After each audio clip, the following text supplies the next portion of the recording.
Corduroy, Story and Pictures by Don Freeman. Corduroy is a boy who once lived in the toy department of a big store. Day after day, he waited with all the other animals and dolls for somebody to come along and take him home. The store was always filled with shoppers buying all sorts of things, but no one ever seemed to want a small bear in green overalls. Then one morning, a little girl stopped and looked straight into Corduroy's bright eyes. "Oh, Mommy," she said, "look, there's the very bear I've always wanted." "Not today, dear," her mother sighed. "I've spent too much already. Besides, he doesn't look new. He's lost the button to one of his shoulder straps." Corduroy watched them sadly as they walked away. "I didn't know I'd lost a button," he said to himself. "Tonight I'll go and see if I can find it." Late that evening, when all the shoppers had gone and the doors were shut and locked, Corduroy climbed carefully down from his shelf and began searching everywhere on the floor for his lost button. Suddenly, he felt the floor moving under him. Quite by accident, he had stepped onto an escalator and up he went. Could this be a mountain? He wondered. I think I've always wanted to climb a mountain. He stepped off the escalator as it reached the next floor, and there, before his eyes, was a most amazing sight. Tables and chairs and lamps and sofas and rows of beds.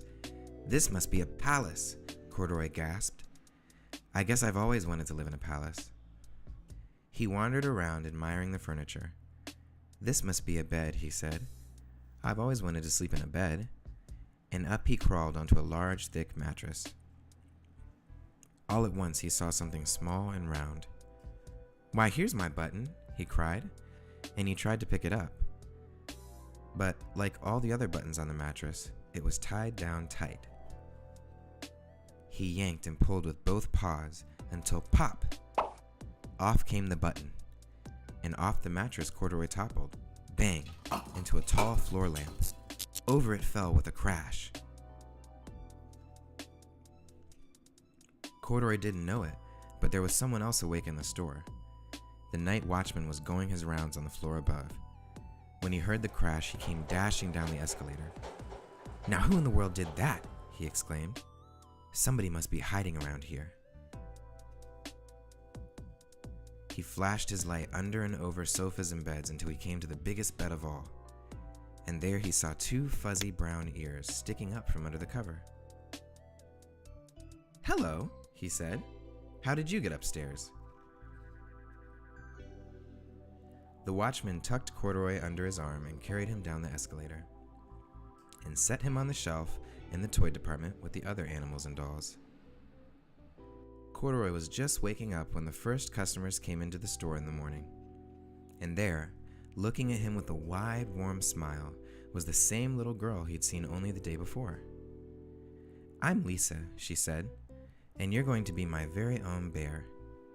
Last night I counted what I've saved in my piggy bank, and my mother said I could bring you home."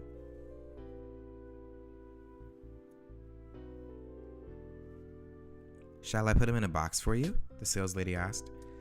"Oh, no thank you," Lisa answered, and she carried Corduroy home in her arms. She ran all the way up 4 flights of stairs, into her family's apartment, and straight to her own room. Corduroy blinked. There was a chair and a chest of drawers, and alongside a girl-sized bed stood a little bed just the right size for him.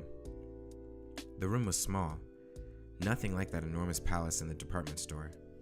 "This must be home," he said. "I know I've always wanted a home."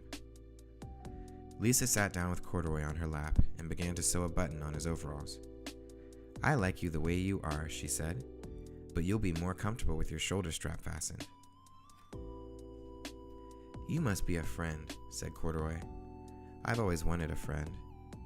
"Me too," said Lisa, and gave him a big hug.